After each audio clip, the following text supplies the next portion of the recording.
silence. Then, a single, horrifying order. 1,000 souls, condemned to a frozen valley, abandoned by the very command sworn to protect them.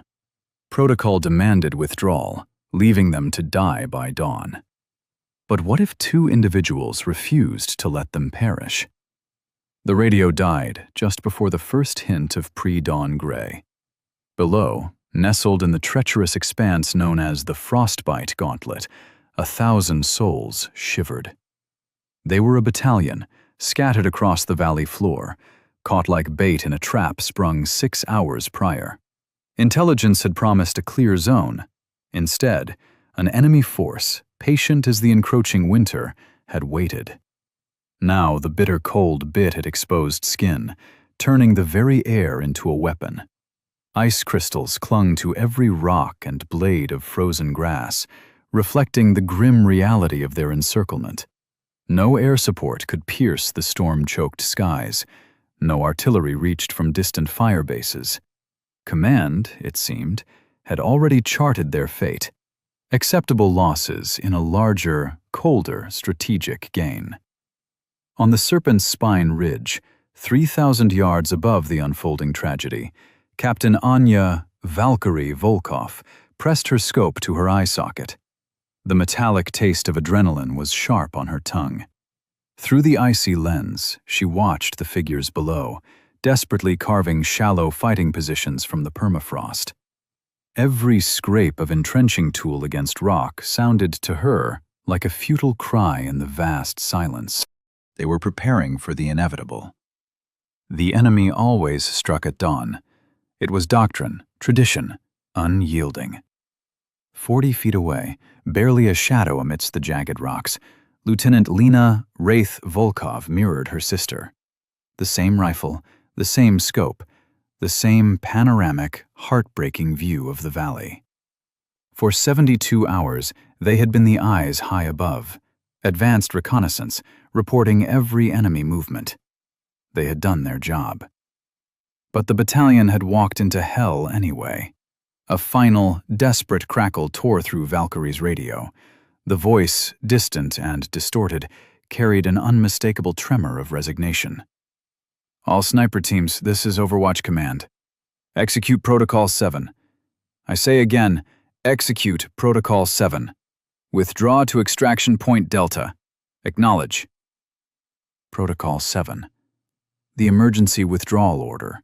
No questions, no delays, no exceptions. It meant the situation was hopeless. It meant command was cutting losses. It meant everyone who could leave should leave.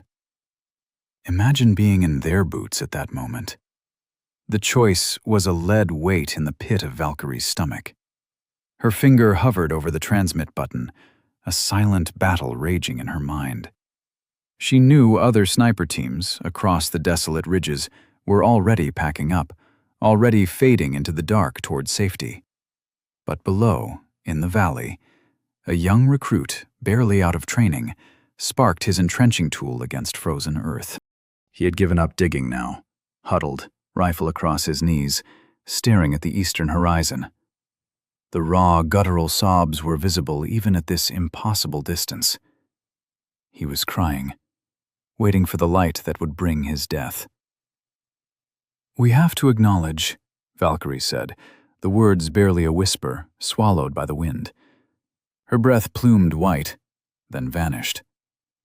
Wraith didn't respond immediately. Her gaze was fixed on the valley, her jaw tight.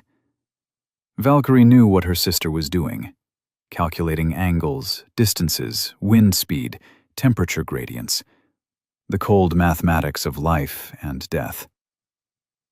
"They'll die," Wraith finally stated, her voice flat, devoid of emotion. "All of them. By 700, that valley becomes a graveyard. Protocol is protocol, but protocol is written by people who aren't watching this." The biting wind seemed to carry the weight of those unspoken words. Valkyrie closed her eyes for a fleeting second. 12 years in the Corps, Lena 11. They had followed every order through countless missions, through 3 deployments in the harshest regions of the Shattered Lands. Never once had they broken protocol. That was the line between professional and reckless. That was what kept people alive. Except now, protocol meant death. Just not their death. "If we stay," Valkyrie spoke slowly, carefully, the words stinging like ice on her lips. "We face court-martial, the end of everything. If we leave, we face ourselves for the rest of our lives." The decision had to be made in less than a second. What would you do in that suffocating silence, knowing the irreversible cost of either path? Valkyrie's hand moved, an almost automatic gesture. The small LED on her radio, which had glowed a steady green for 72 hours, went dark. With that faint click, her career, her future, perhaps her freedom, vanished. Wraith, watching her sister's hand, reached for her own radio. Click. Darkness. Silence. "2 positions," Wraith said, already moving, a ghost blending into the rock. "Maximum separation. Overlapping fields of fire. You take the southern approach. I'll cover north. Conserve ammunition. Target command structure only. Make every shot count." Years of shared life, of shared battlefields, meant planning took mere seconds. They knew each other's thoughts before words were spoken. Valkyrie adjusted her scope, her breathing regulated to a slow, steady rhythm. The eastern sky began its agonizing transition from black to gray, painting the horizon with the first hints of gold. Somewhere behind the enemy lines, officers would be checking watches, preparing their forces for the final pre-dawn assault.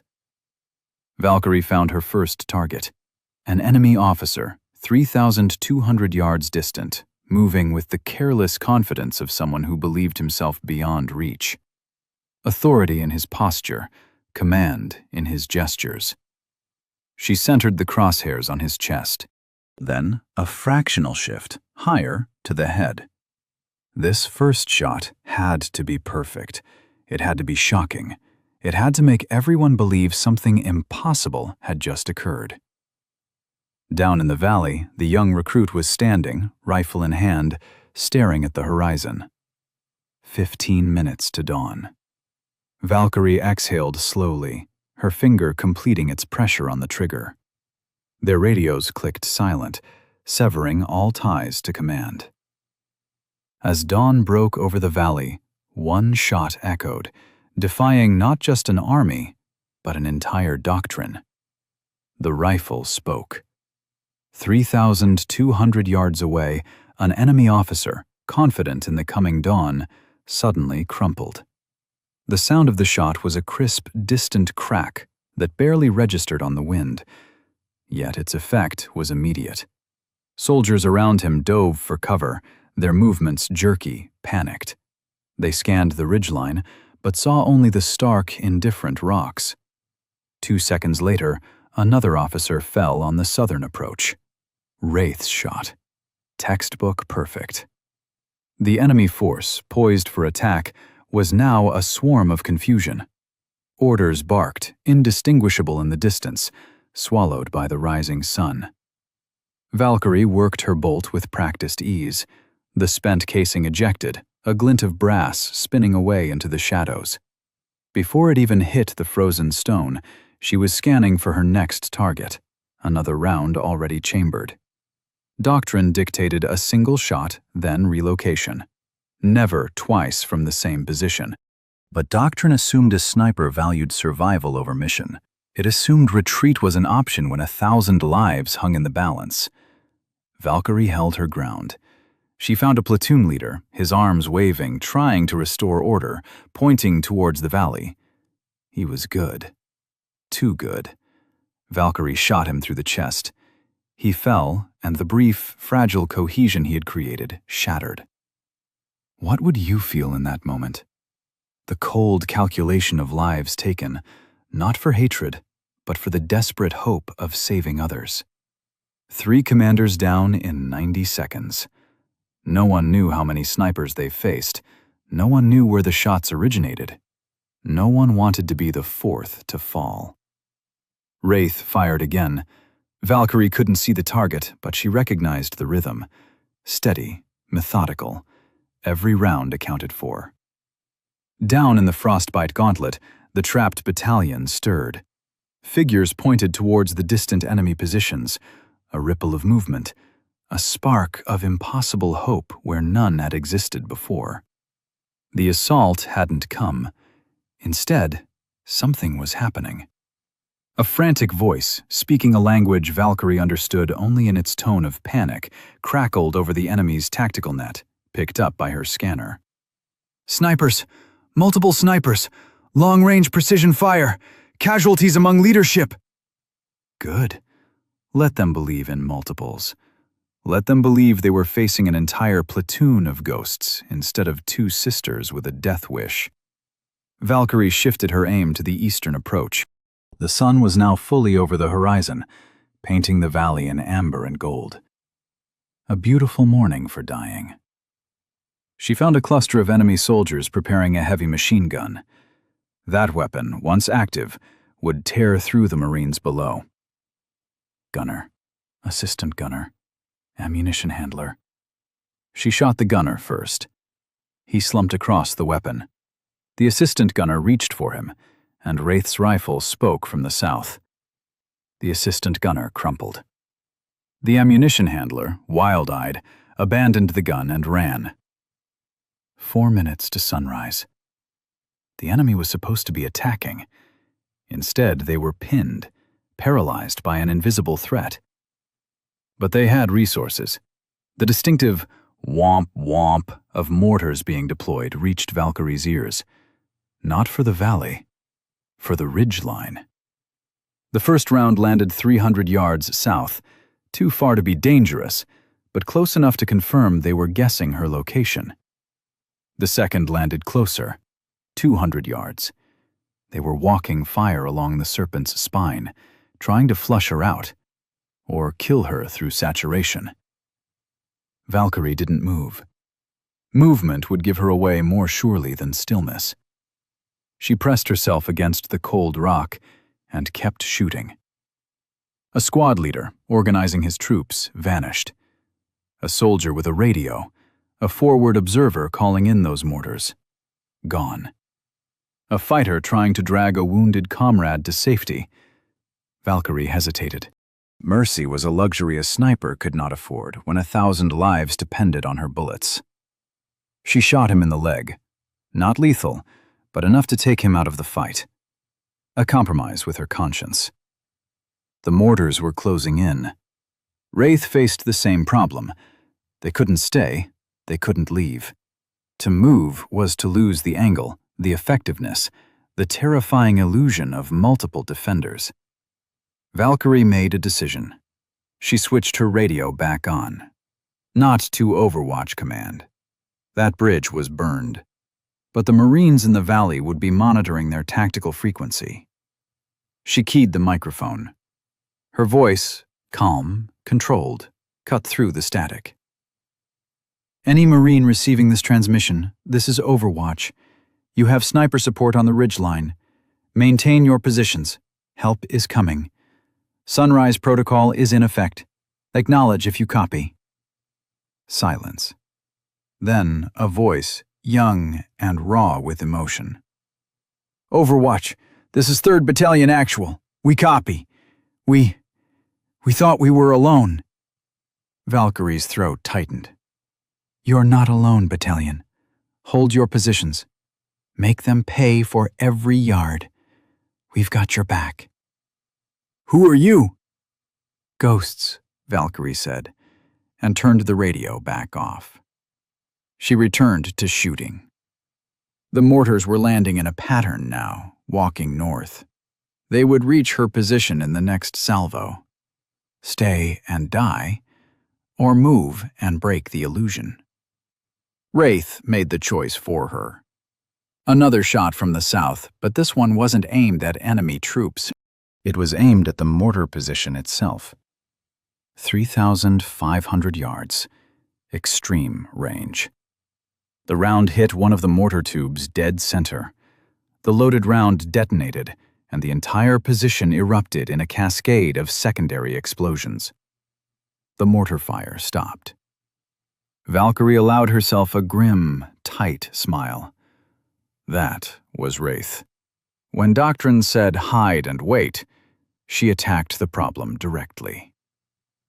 The sun broke the horizon.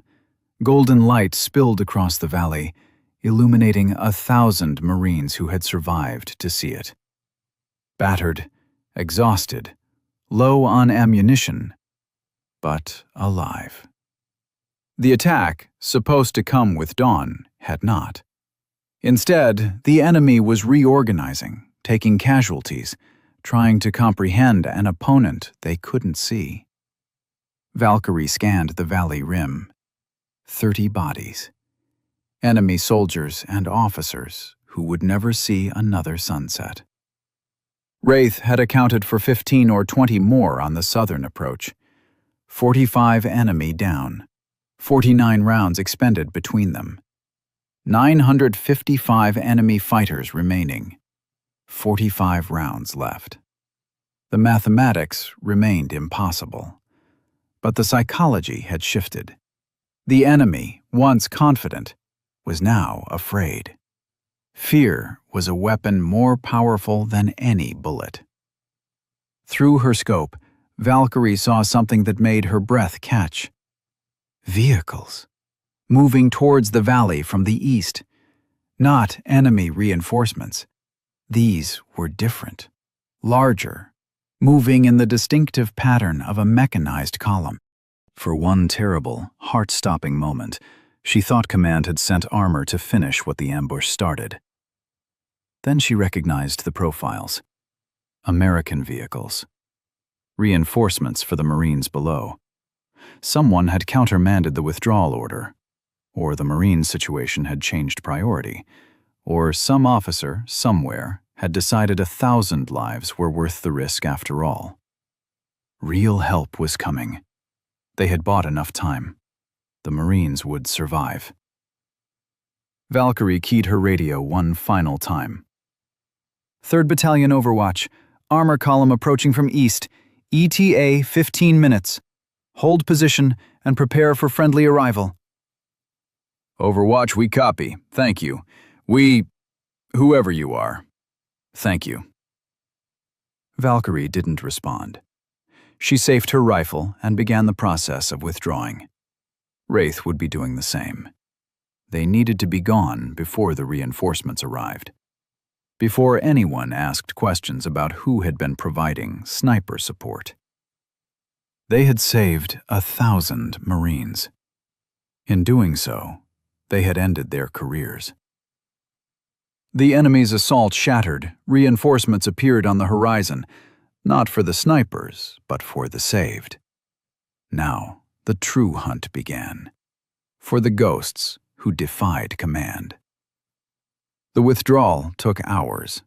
Valkyrie moved like smoke across the Serpent's Spine ridge, using every depression and shadow to mask her movement.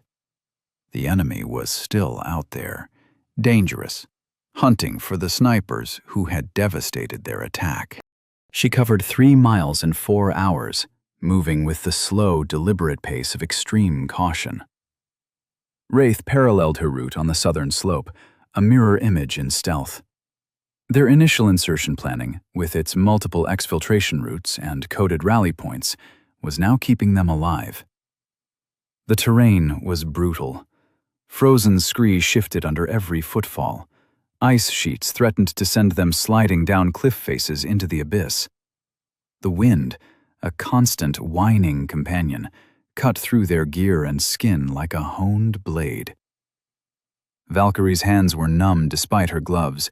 Her face burned with cold beneath her scarf. Yet she moved. Stopped when necessary, used her scope to scan ahead, assessing every meter of ground before committing. This was the unseen face of combat, the grinding hours of exhaustion, the relentless discomfort, the slow, agonizing work of simply staying alive. Behind her, the distant sounds of battle resumed. The armor had arrived. The Marines were being reinforced. The enemy, their attack broken, their leaders dead, their confidence shattered, was withdrawing. The frostbite gauntlet was held.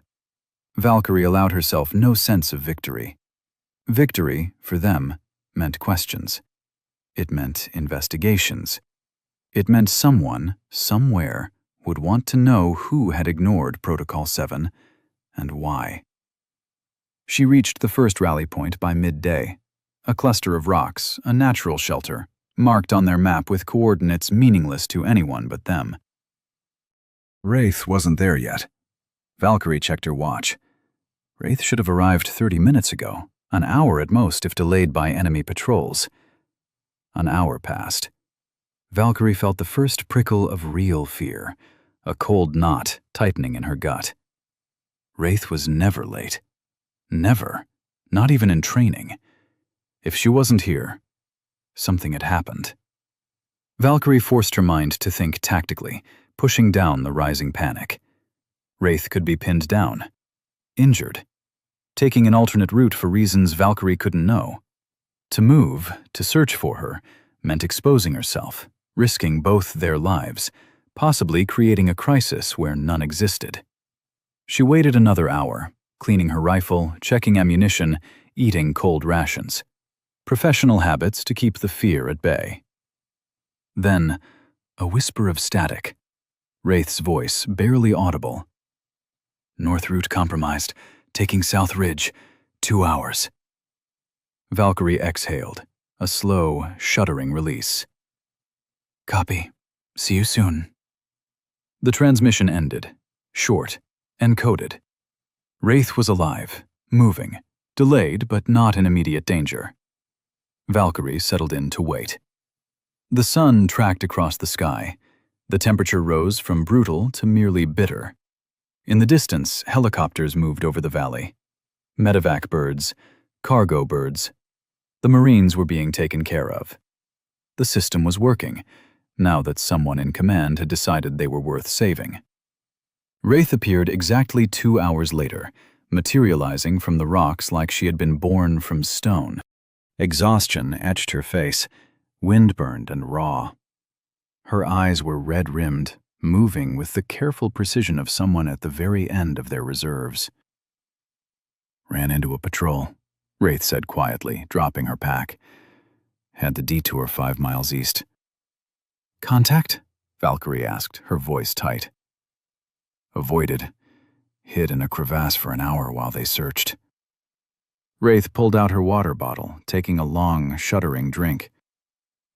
They're looking hard. We hurt them. We saved them, Valkyrie corrected, the words a blunt refusal of her sister's grim assessment. Same thing, depending on perspective. Wraith sat down heavily. What's the plan? Valkyrie had been turning that question over for hours. Command knows someone stayed behind. They'll investigate. They'll find evidence. Shell casings, disturbance patterns, ballistics. Eventually, they'll figure out it was us. How long? Wraith asked, her gaze distant. Days.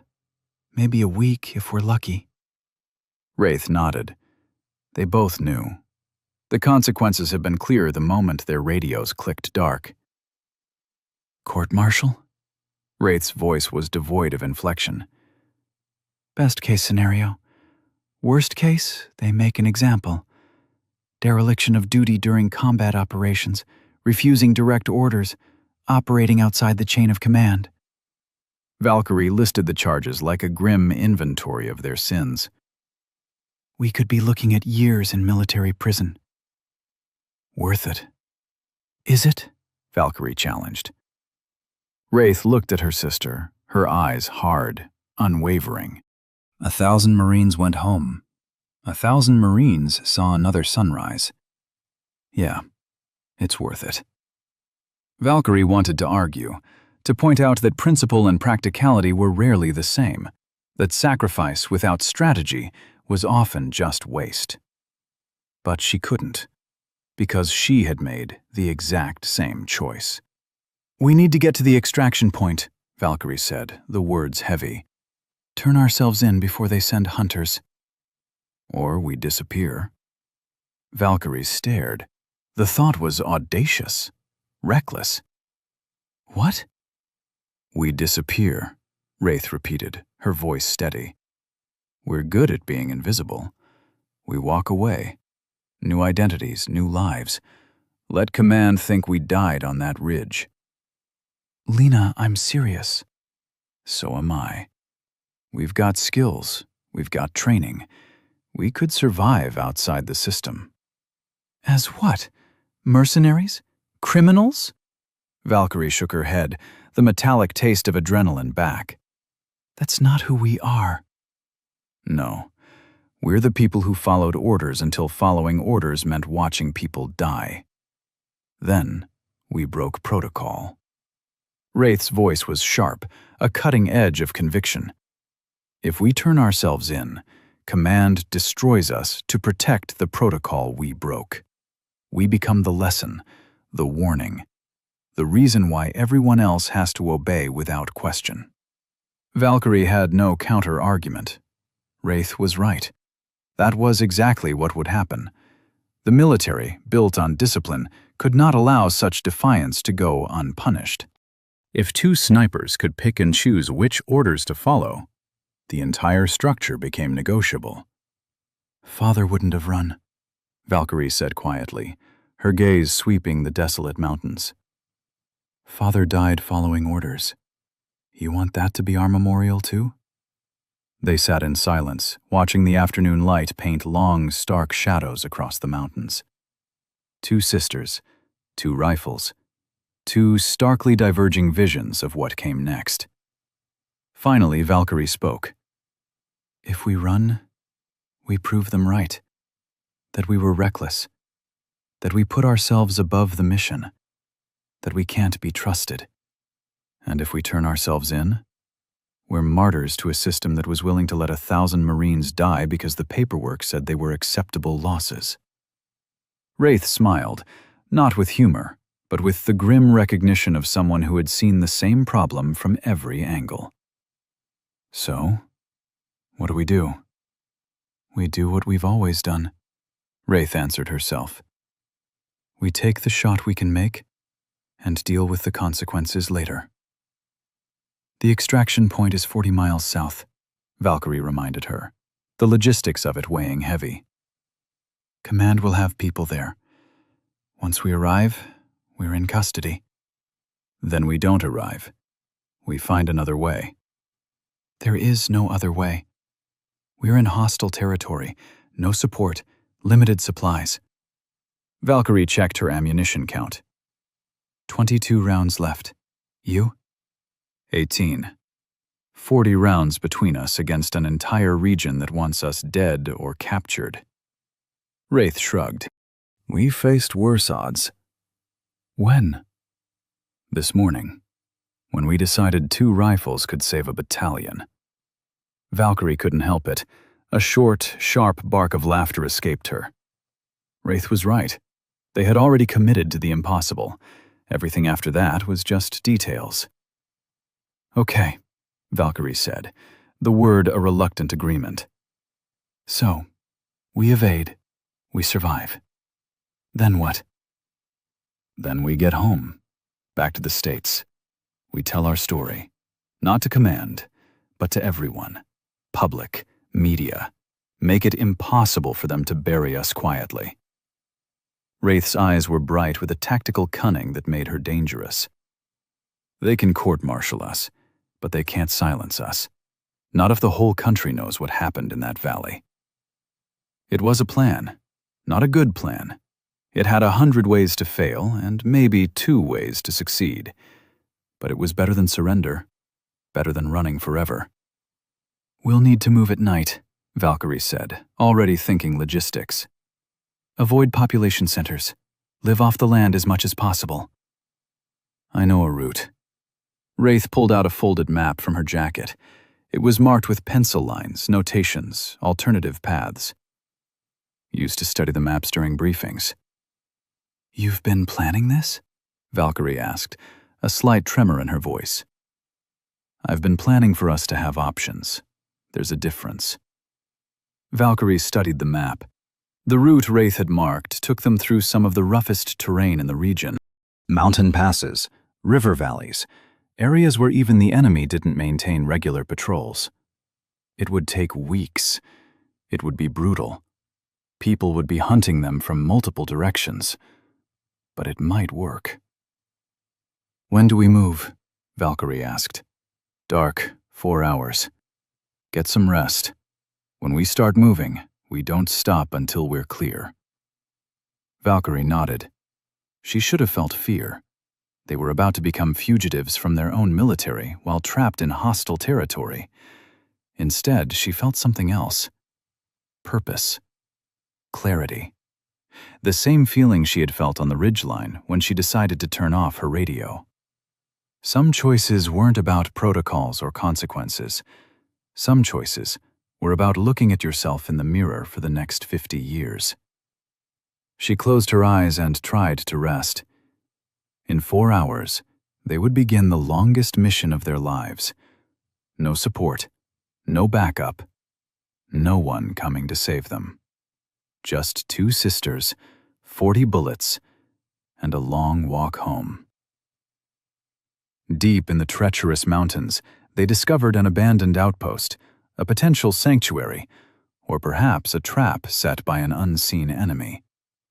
They found the abandoned military outpost on day 9.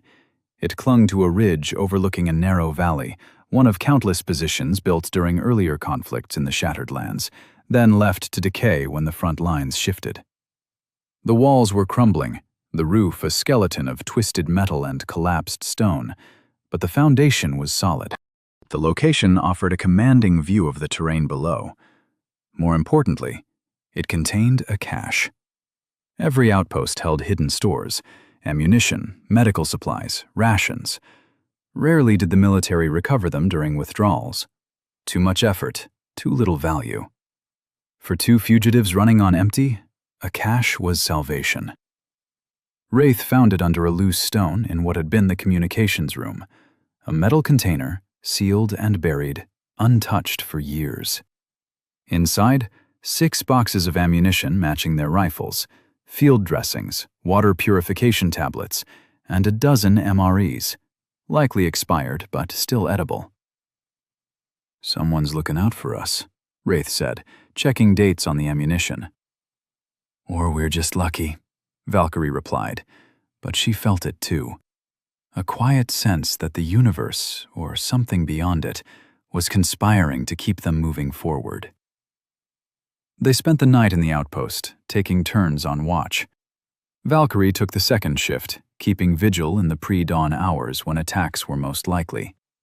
She scanned the valley below for movement, for distant lights, for any indication they had been followed. Nothing. Just wind and darkness, and the cry of a night bird. When Wraith relieved her at dawn, Valkyrie finally allowed herself to think beyond immediate survival. They had made it nearly 100 miles.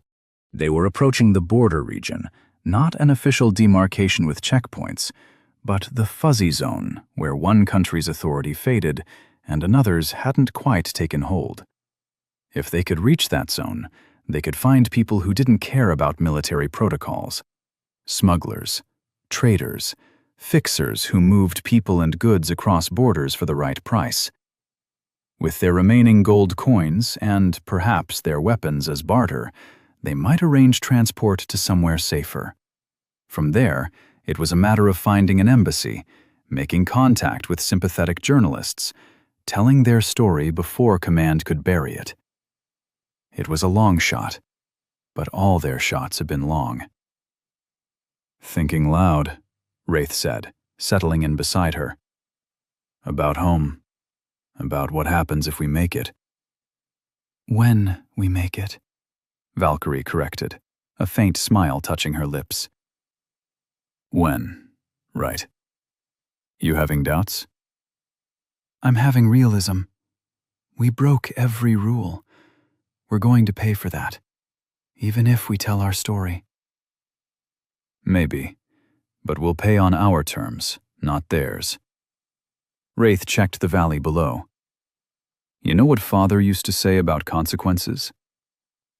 Which quote? He had about 100. The one about owning your choices. He said the worst thing a Marine could do wasn't make a mistake. It was make a mistake and then pretend someone else was responsible. Wraith glanced at her sister. We're owning this. All of it. That counts for something. Valkyrie nodded. It did count. Perhaps not in a court-martial, but in the internal ledger they would both carry forever. They moved out at mid-morning, leaving the outpost as empty as they'd found it. The cache had extended their timeline. They could push for another week, maybe 2, before supplies became critical again. The terrain was changing. The high mountains gave way to foothills, which would eventually flatten into the border plains. Easier travel, but less cover. They would need to be even more careful. On day 11, they encountered people. A small group, 6 or 7 individuals, traveling on foot with pack animals. Not military. Probably traders or nomads, moving goods between regions that didn't appear on official maps. Valkyrie and Wraith watched from a distance, trying to decide. These people might have information. They might have supplies to trade. They might also have radios, might be willing to report foreign soldiers for a reward. Your call, Wraith said quietly. Valkyrie studied the group through her scope. Their body language was relaxed. They weren't moving tactically. They stopped to rest, to water their animals, to share food. Just people trying to make a living in a harsh land. We approach openly, Valkyrie decided. Weapons visible but not threatening. See if they'll trade. They moved down from their observation position, making noise deliberately so they wouldn't appear to be ambushing. The traders spotted them immediately, went tense, reached for whatever crude weapons they carried, then saw it was just 2 women, alone, moving without aggression. The leader stepped forward. He was old, maybe 60, with a face weathered by decades under a relentless sun. He spoke in the local language, which Valkyrie barely understood. She replied in slow, careful phrases. We seek trade. Food for gold. The old man studied them, his eyes lingering on their rifles, their gear, the way they carried themselves. He knew what they were. The question was whether he cared. He named a price. Outrageous, 3 times what the supplies were worth. Valkyrie countered.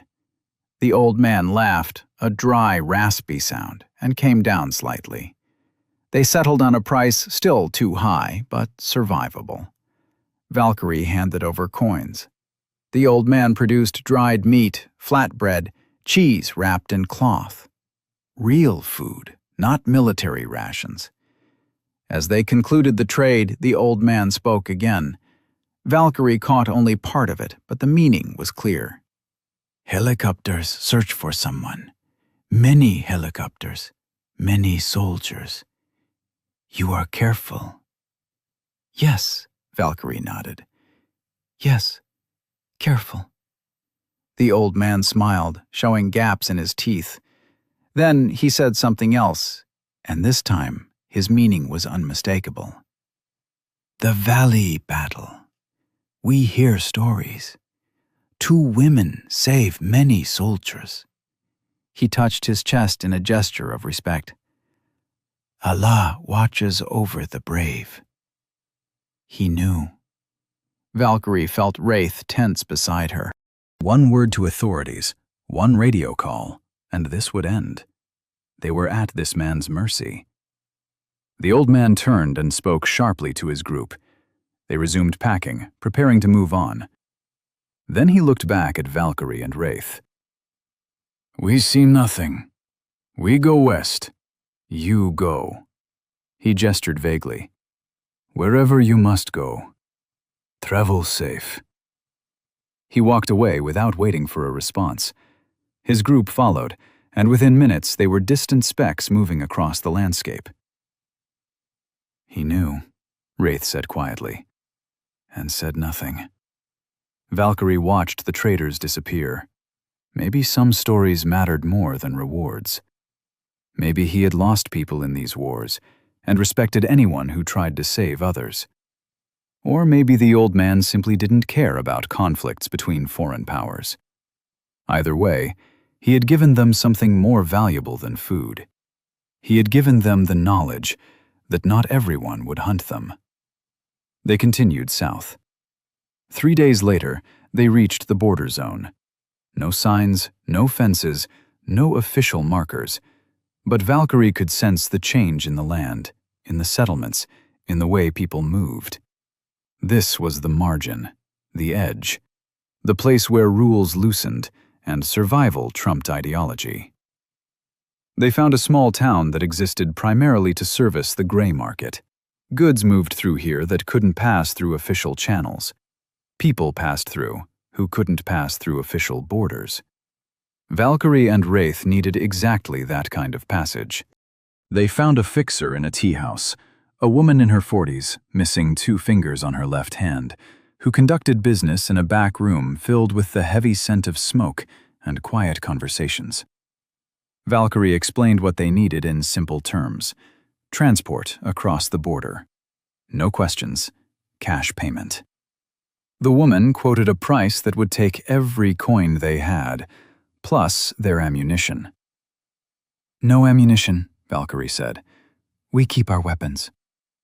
The woman shrugged, her eyes cold and appraising. "Then no transport. Ammunition is valuable. Your rifles without bullets are just expensive clubs." Wraith caught Valkyrie's eye. A brief, silent conversation passed between them in glances and minimal gestures. They had come too far to fail here. The ammunition was insurance, but it was insurance they might never need if they could just cross this last barrier. "Agreed," Valkyrie said. "But we keep the rifles." The woman nodded. 3 days. There is a truck convoy leaving for the south. You ride in container with cargo.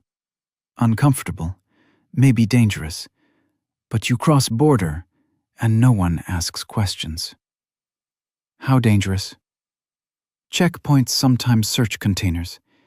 If that happens, you are not our problem. You hide well, or you face consequences. Valkyrie and Wraith exchanged another look. They had faced worse odds. "We'll be ready," Valkyrie said. The woman collected their ammunition and half their remaining coins. The rest would be paid upon delivery. As they left the tea house, Valkyrie felt lighter. Not physically. They had just traded away 2/3 of their combat capability, but mentally. This was the final obstacle. 3 days, and they would be across the border, beyond the immediate reach of military pursuit, free to find their way home. 3 days. They found an abandoned building to shelter in, a burned-out shell that had once been a warehouse. They took turns sleeping, conserving energy, preparing mentally for the final push. On the second night, Wraith spoke into the darkness. "What do you think happens after? After we tell our story?" "Honestly, I don't know. Court-martial, probably. Maybe prison time. Maybe just discharge." "Worth it?" Valkyrie thought about the young recruit in the frostbite gauntlet, about the 1,000 lives that had seen another sunrise, about the principle that some orders were meant to be questioned. "Yeah," she said. "Worth it." They waited for the 3rd day, for the truck, for the journey that would take them home. Standing on foreign soil, they made the ultimate choice: to shed their gear, walk into the American embassy, and lay bare the truth. Consequences be damned. The truck arrived before dawn, exactly as promised. It was an old commercial transport, diesel-powered, carrying legal cargo in the front containers and less legal materials in the hidden compartments. The driver barely acknowledged Valkyrie and Wraith, simply pointing to a panel in the truck's side. It opened to reveal a space roughly 6 feet by 4 feet by 3 feet tall. "You fit," the driver grunted in broken English. "You stay quiet. No move when truck stops. We tell you when it's safe." Valkyrie and Wraith climbed in, stiff and aching. The space was smaller than advertised, cramped and airless. They had to lie on their sides, pressed against cargo crates that smelled of engine oil and something organic that had long since rotted. The panel slammed shut, plunging them into absolute, suffocating darkness. The truck rumbled to life. Valkyrie tried to track time and direction by feel, counting turns, estimating speed, but after an hour, her sense of orientation was completely scrambled. She had no idea if they were going south, west, or in circles. Beside her, Wraith's breathing was steady, a testament to her sister's ability to shut down claustrophobia through sheer willpower. Valkyrie focused on her own breathing, in through the nose, out through the mouth, a desperate mantra of calm. This was temporary. Uncomfortable, but temporary.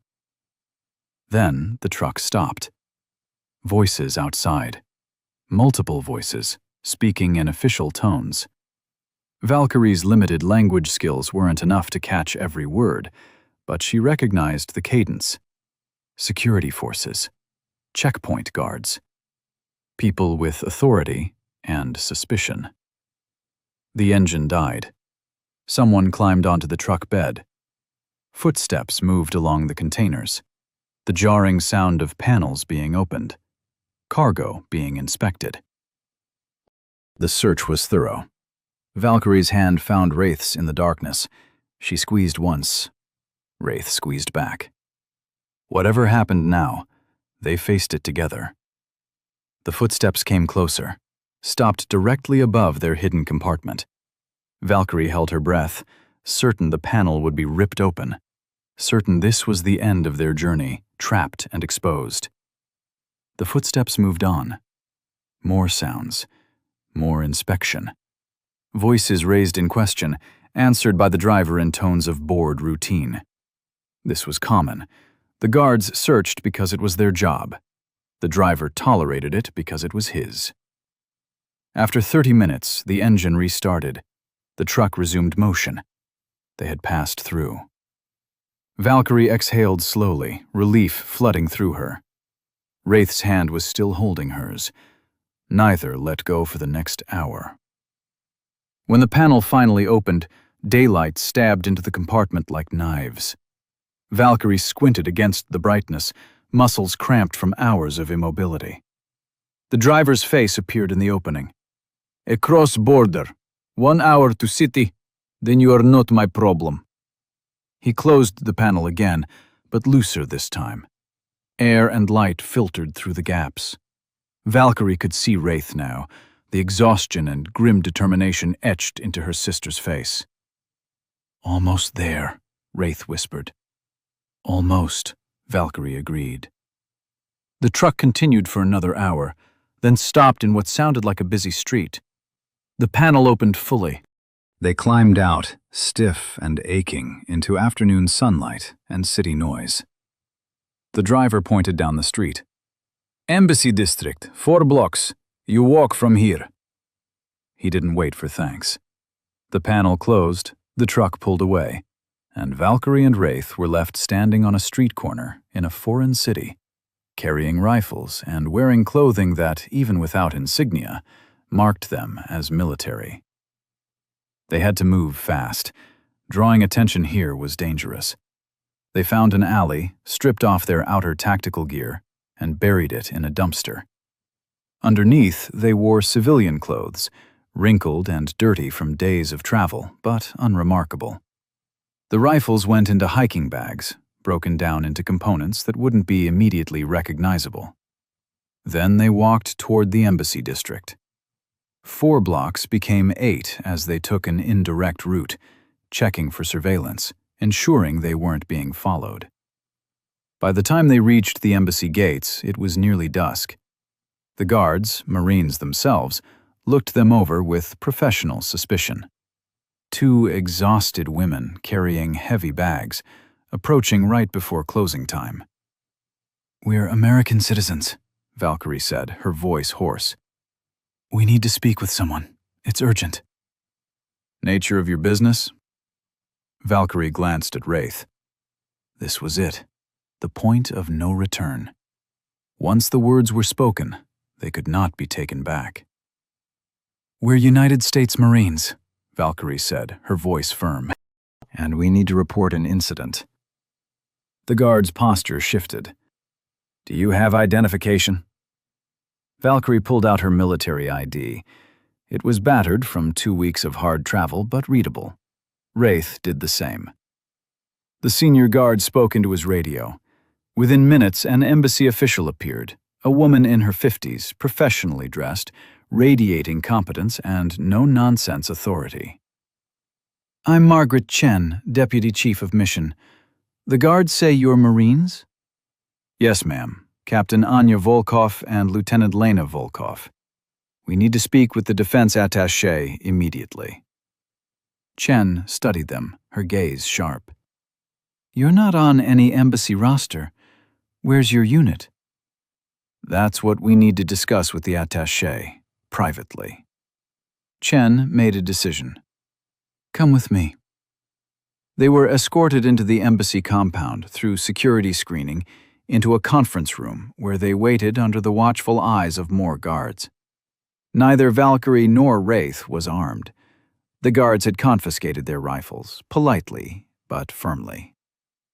After 20 minutes, a man in a Navy uniform entered, commander rank insignia. Defense attaché, or someone close to it. "I'm Commander David Price. I understand you have information about an incident." Valkyrie took a breath. Here was the moment. The point where they stopped being fugitives and became something else. Whistleblowers, maybe, or heroes, or criminals, depending on who was listening. 2 weeks ago, 3rd Battalion Marine Regiment was ambushed in the Frostbite Gauntlet, approximately 200 miles north of here. Command issued Protocol 7, ordering all support elements to withdraw. Lieutenant Volkov and I were positioned as sniper overwatch. We disobeyed that order. We remained in position and provided support until reinforcements arrived. The battalion survived. We believe we would face court-martial for our actions. Price's expression didn't change. Protocol 7 is classified. How do you know about it? Because we received the order, and because we broke it. Can you prove your claims? Valkyrie pulled out a small notebook from her jacket. Every entry she had made during their mission. Coordinates, wind readings, shots taken, times, distances, a complete tactical log. Ballistics will match our rifles. Shell casings are still at the positions. The Marines in that valley can confirm someone provided sniper support, and Command knows 2 snipers went dark exactly when Protocol 7 was issued. Price took the notebook, scanned a few pages. His expression finally changed, not to anger or approval, but to careful calculation. You understand what you're alleging? That you disobeyed a direct order during combat operations? Yes, sir. And you understand the potential consequences? Yes, sir. Then why turn yourselves in? You made it across the border. You could have disappeared. Valkyrie glanced at Wraith. This was the question they had debated during the long nights of travel. Why not just vanish? Why face judgment? Because the truth matters, Valkyrie said, her voice resonating with conviction. Because 1,000 Marines lived, and someone needs to explain why Command was willing to let them die. Because if we disappear, the story gets buried. But if we stand up and tell it, maybe something changes. Price was quiet for a long moment. Then he closed the notebook and looked at both sisters. You're both under military authority as of this moment. You'll be held here pending investigation. I'll need to contact CENTCOM, get guidance on how to proceed. This is complicated. We understand, sir. I'm not sure you do. Price stood. You saved lives. Command will acknowledge that. But you also broke the chain of command during active operations. The military can't function if everyone gets to choose which orders to follow. You've put command in an impossible position. With respect, sir, command put itself in that position when it issued Protocol 7, Wraith said. It was the first time she had spoken since entering the embassy. Price gave her a hard look.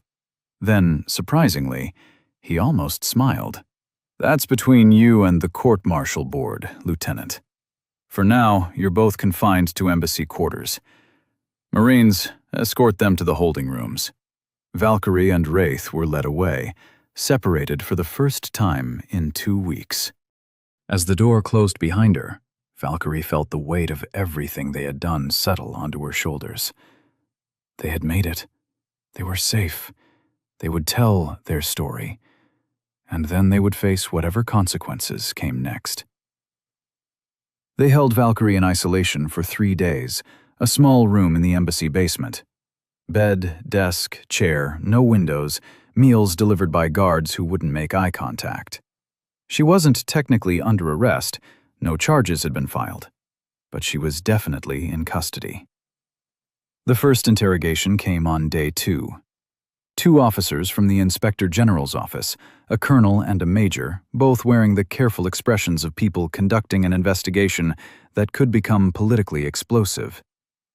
They went through Valkyrie's notebook page by page, cross-referenced her statements against satellite data, battle reports, radio transcripts. They asked the same questions multiple ways, looking for contradictions or exaggerations. Valkyrie answered everything truthfully. No point in lying. The evidence would either support her or it wouldn't. You claim you shot 47 targets, the major said. That's an extraordinary number for a single engagement. I didn't shoot 47 people. I shot 47 times. How many were effective, I can't confirm. Probably 30, maybe 35. The rest were suppressive fire or shots at equipment. Still a remarkable performance. My sister probably matched me. We had good positions, and the enemy gave us targets. The colonel leaned forward. Why didn't you withdraw when ordered? Because withdrawing meant the battalion would be overrun. Protocol 7 is meant to preserve assets. We calculated that our presence could preserve more assets than our withdrawal. That's not your calculation to make, Captain. No, sir, but it was the calculation we made anyway. The interviews continued for hours. They took breaks, came back with new questions, probed for inconsistencies. Valkyrie answered until her voice was hoarse, then kept answering. On the 3rd day, they brought in Wraith. The sisters were kept separated, seated across a table in the same conference room where they had first made their report. Wraith looked tired, but unbroken. They weren't allowed to speak to each other directly. The officers asked questions, directed answers. Lieutenant Volkov, did your sister order you to remain in position? No, sir.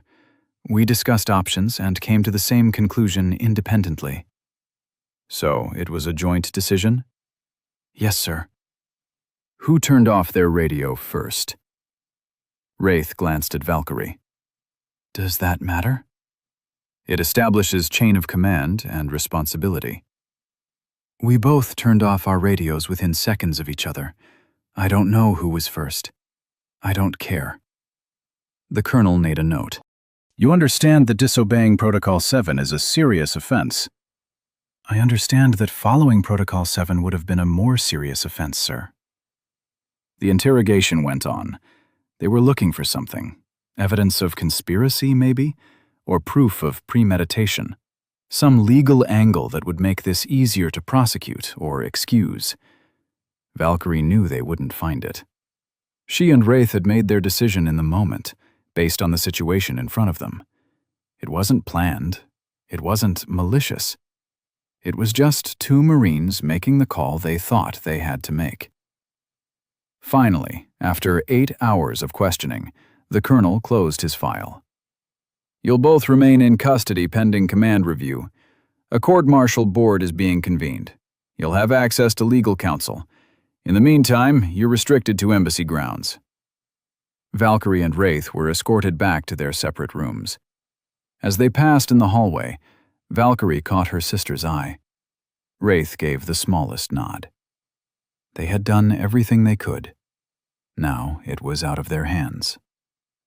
Days passed. Valkyrie read, exercised in her small room, thought about everything that had led to this point. She tried not to think about worst-case scenarios. Years in military prison, dishonorable discharge, the end of everything they had worked for.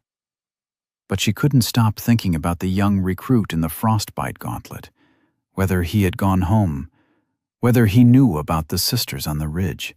On the 7th day, Commander Price returned. "You have a visitor," he said. "Not official, not part of the investigation, but someone asked to see you, and I'm allowing it." He led Valkyrie to a different conference room. Sitting at the table was a man in his 50s, wearing a Marine uniform with colonel insignia. His face was weathered, his eyes sharp, and something about him was familiar. "Captain Volkov," the colonel said. "I'm Colonel Thorne. I commanded 3rd Battalion in the Valley." Valkyrie's throat tightened. This was the officer whose Marines she had saved, the one who would have watched his entire command die without intervention. "Sit down, Captain." Valkyrie sat. Colonel Thorne studied her for a long moment. "I've been briefed on what you and your sister did. The IG showed me your tactical logs, your fire patterns, your casualty estimates." He paused. "You saved my Marines. All of them. And I'm here to tell you, thank you." Valkyrie didn't know what to say. Thank you seemed inadequate. Explaining seemed unnecessary. "I'm also here to tell you," Thorne continued, "that what you did has created a shitstorm at levels above both our pay grades. CENTCOM is furious. The Joint Chiefs are arguing about it. Politicians are asking questions." "I understand, sir." "I'm not sure you do. Protocol 7 exists for a reason. It's meant to prevent small unit leaders from making tactical decisions that have strategic consequences. You and your sister overrode that protocol. You decided you knew better than command." Yes, sir, we did. "And you were right." Thorne leaned back, a heavy sigh escaping him. "My Marines, 1,000 of them, went home because 2 snipers decided to ignore orders. That's not supposed to happen. It's not how the system works. But it's what happened." Sir, "Are you testifying at the court-martial?" that's why I'm here. "I've been asked to provide testimony about the tactical situation, About what would have happened without your intervention. about the effectiveness of Protocol 7 in this context." Valkyrie waited, every muscle tense. This could go either way. Thorne could testify they saved lives, or he could testify they undermined command authority. Both were true. Which truth mattered depended on what the court valued more. "I'm going to tell them," Thorne said slowly, his gaze unwavering, "that Protocol 7 was the wrong call. That the situation on the ground didn't match the assumptions behind the protocol. That my Marines would have been slaughtered if command's order had been followed." He looked directly at Valkyrie. "I'm going to tell them that you and your sister demonstrated the kind of tactical judgment that the Corps is supposed to train into its leaders, and that if exercising that judgment means court-martial, then the system is broken." Valkyrie felt something unclench in her chest. Not relief. She was still facing charges, still looking at possible prison time. But validation. Someone who had been there, who had commanded the Marines they saved, was willing to stand up and say they had done the right thing. Thank you, sir. Don't thank me yet. This isn't over. There are people in command who want to make an example of you, who believe that discipline matters more than outcomes, who think that letting you walk sets a dangerous precedent. Thorne stood. But there are also people, myself included, who think the real precedent is punishing Marines for saving lives. We'll see which side wins. He left. Valkyrie sat alone in the conference room, processing what she had heard. The court-martial was coming. The judgment would be rendered. But at least now she knew that someone would speak for them. Someone who mattered, whose voice carried weight, who had been in the valley when the bullets were flying. It wasn't much, but it was something. The court-martial convened 6 weeks later at Ironwood Base. Valkyrie and Wraith were flown back to the United States under guard. They were processed, assigned legal counsel, given the formal charges: disobeying a direct order in time of combat, operating outside established chain of command, unauthorized engagement with enemy forces. The maximum sentence for each charge was years in confinement. Combined, they could face decades in military prison. Their lawyer was a Captain Jennifer Reeves, a JAG officer with 12 years' experience in military law. She was blunt in their first meeting. The facts aren't in dispute. You disobeyed orders. You broke protocol. Command has documentation of everything. The only question is mitigation. Can we convince the court that your actions were justified under the circumstances? Can we? Valkyrie asked. Maybe. The challenge is that the military can't function if everyone gets to decide which orders to follow. The court has to balance your specific situation against the broader principle of discipline. Reeves spread out documents on the table between them. Our best argument is necessity defense, that following orders would have resulted in greater harm than disobeying them. But that requires proving command made the wrong call with Protocol 7. We have evidence, Wraith said. The tactical situation, the casualties that would have resulted, Colonel Thorne's testimony, all of which will be countered by the prosecution arguing that tactical decisions aren't made by captains and lieutenants in the field. They're made by command with access to a larger strategic picture. Reeves looked at both sisters. Be prepared for this to get ugly. The Corps is divided on this. Some people see you as heroes. Others see you as a threat to good order and discipline. The trial will become a proxy for that larger debate. The court-martial lasted 3 weeks. The prosecution presented their case methodically. Radio transcripts showing the Protocol 7 order. Testimony from the operations officer who had issued it. Expert witnesses explaining why battlefield commanders can't be allowed to freelance. The most damaging testimony came from a brigadier general who had helped write the protocols. Protocol 7 exists precisely because junior officers in the field don't have the information necessary to make strategic decisions. Captain Volkov and Lieutenant Volkov believed they were saving lives, but they didn't know what resources were being marshaled for rescue. They didn't know the larger operational picture. They made a decision based on incomplete information and got lucky. Next time, that kind of freelancing could trigger an international incident or compromise a larger operation. Reeves cross-examined aggressively. General, were resources being marshaled for rescue? The situation was being evaluated. That's not what I asked. Were resources actively being deployed to save 3rd Battalion? The general hesitated. Not at the time Protocol 7 was issued. So the battalion was being abandoned?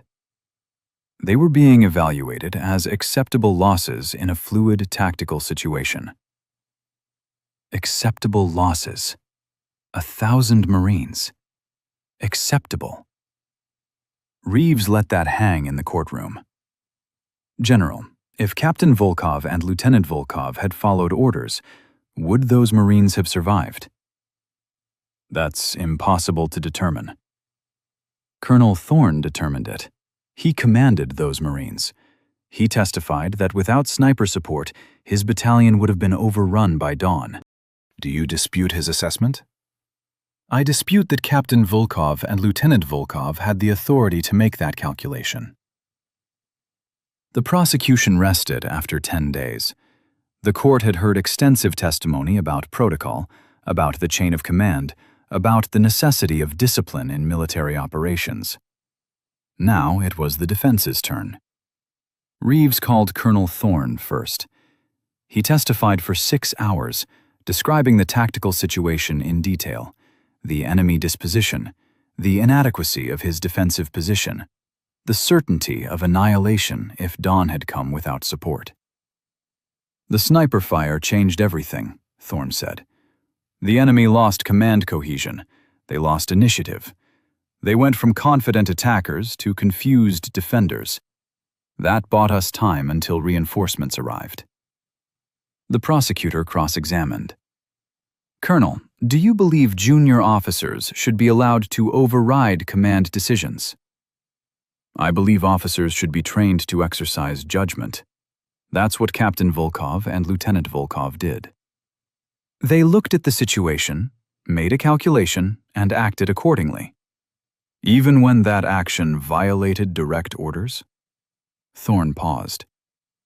I would rather be court-martialed for saving lives than decorated for following orders that led to a massacre. The courtroom went silent. Reeves called other witnesses. The young Marine Valkyrie had watched through her scope. Now Corporal Cale Hayes, 20 years old, alive because 2 women had defied orders. He testified with tears in his eyes, describing the desperate hours of darkness, the certain knowledge that dawn would bring death, and then the impossible sound of sniper fire from the ridgeline. They saved us, Hayes said simply, his voice cracking. I don't understand why that's a crime. The prosecution objected. The court sustained. Hayes' opinion on legality wasn't relevant, but the raw emotion of his testimony was. The court-martial board, 5 officers ranging from major to colonel, watched Hayes testify. They heard the crack in his voice. They saw the impact of Valkyrie and Wraith's decision measured in living, breathing, human terms. Finally, Reeves called Valkyrie and Wraith themselves. Valkyrie testified first. She described her thought process clearly, without apology or false humility. She had weighed options. She had chosen the course of action most likely to preserve life. She had known it violated protocol. She had done it anyway. Did you consider that your actions might encourage other Marines to disobey orders? The prosecutor asked during cross-examination. No, sir. I considered that following orders would result in 1,000 deaths. That seemed like the more significant consequence. You put your judgment above command's judgment. I put the lives of Marines above a protocol that didn't account for the actual situation we faced. The prosecutor pressed harder. Valkyrie didn't yield. She had spent 2 weeks running through mountains, 6 weeks preparing for this moment. She knew what she had done and why. She wouldn't pretend otherwise to make the court more comfortable. Wraith's testimony was shorter but equally firm. When asked if she regretted her actions, she answered without hesitation. No, sir. I'd do it again. The trial concluded. Closing arguments were made. The board retired to deliberate. Valkyrie and Wraith waited for 3 days. They were kept in separate quarters, but allowed brief contact during meals. Neither spoke much. What was there to say? They had told the truth. They had made their case. Now, 5 officers would decide their future. On the 4th day, they were called back to the courtroom. The board had reached a verdict. The courtroom was packed. Word had spread during the trial. Media had picked up the story. Twin sisters court-martialed for saving battalion. Public opinion was divided. Veterans groups were loudly supporting Valkyrie and Wraith. Military leadership was largely silent, letting the process play out. Valkyrie and Wraith stood at attention as the board filed in. 5 officers, their faces carefully neutral. The president of the board, a colonel with combat decorations from 3 wars, carried a folder containing the verdict. "The court-martial board has reached findings on all charges," the colonel announced.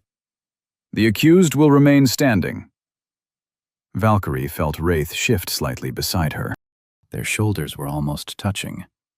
They had faced everything else together. They would face this together too. "On the charge of disobeying a direct order in time of combat, we find the accused—" The colonel paused, letting the weight settle. "Guilty." Valkyrie's stomach dropped. She had expected this. The facts were undeniable, but hearing it stated formally still hit hard. "On the charge of operating outside established chain of command, we find the accused guilty." 2 for 2. One more charge remaining. "On the charge of unauthorized engagement with enemy forces, we find the accused guilty." 3 guilty verdicts. The maximum sentence now loomed: years in confinement, dishonorable discharge, the end of their military careers, and possibly their freedom. But the colonel wasn't finished. "This board has considered extensive testimony regarding the circumstances surrounding these violations. We have heard from commanders, from Marines whose lives were preserved, from experts on military protocol and tactical decision-making. We have reviewed the tactical situation in detail and assessed the likely outcomes had the accused followed orders." He looked directly at Valkyrie and Wraith. "The board finds that while the accused clearly violated direct orders, they did so in a situation where following those orders would have resulted in catastrophic loss of American lives. We find that their tactical judgment, while outside proper chain of command, was sound and demonstrated the kind of initiative the Marine Corps claims to value in its leaders." Valkyrie hardly dared to breathe. This was sounding less like condemnation and more like absolution. Therefore, while upholding the guilty verdicts on all charges, this board recommends sentencing at the minimum end of available options. The accused are sentenced to reduction in rank of 1 grade, forfeiture of 1 month's pay, and formal reprimand to be placed in permanent record. No confinement, no discharge. The courtroom erupted. Spectators talking, reporters scrambling for phones, officers conferring in whispers. The colonel raised his hand for silence. "This board further notes that Captain, now First Lieutenant Volkov, and Lieutenant, now Second Lieutenant Volkov, demonstrated extraordinary skill, courage, and tactical judgment under pressure. While we cannot endorse violation of protocol, we acknowledge that rigid adherence to protocol in this instance would have resulted in unacceptable casualties. This court-martial should serve as impetus for review of Protocol 7 and similar doctrines to ensure they account for the kind of tactical flexibility demonstrated by the accused." He closed the folder. "This court-martial is concluded. The accused are released from custody and returned to duty status, pending administrative processing of these findings." The gavel fell. Valkyrie and Wraith remained at attention for a moment, processing. They were guilty. They had been convicted. But they weren't going to prison. They weren't being discharged. They had been demoted and reprimanded, but they were still Marines. Captain Reeves was smiling. "That's about as good as we could have hoped for. The board threaded a perfect needle, upheld discipline while acknowledging you saved lives." Colonel Thorne appeared from the gallery. "Congratulations. You're officially criminals with commendations." "Sir?" Valkyrie wasn't sure she had heard right. "The board included a commendation in your files. You'll have both a formal reprimand and a formal commendation. Future commanders will have to decide which matters more." He shook both their hands. "I've already decided. If either of you want a position in my command, you've got it." Wraith laughed, the first genuine laugh Valkyrie had heard from her in months. "Are you sure you want snipers who don't follow orders?" "I want snipers who know when orders are wrong and have the courage to act accordingly. That's different than not following orders." Thorne smiled. "Think about it. No rush." He left. Other people approached. Marines from 3rd Battalion who had attended the trial, officers who wanted to shake their hands, even a few reporters who got past security. Through it all, Valkyrie and Wraith stood together, still processing what had happened. They had been convicted, punished. Their careers would always carry the mark of this court-martial. Future promotions would be harder. Some doors would close.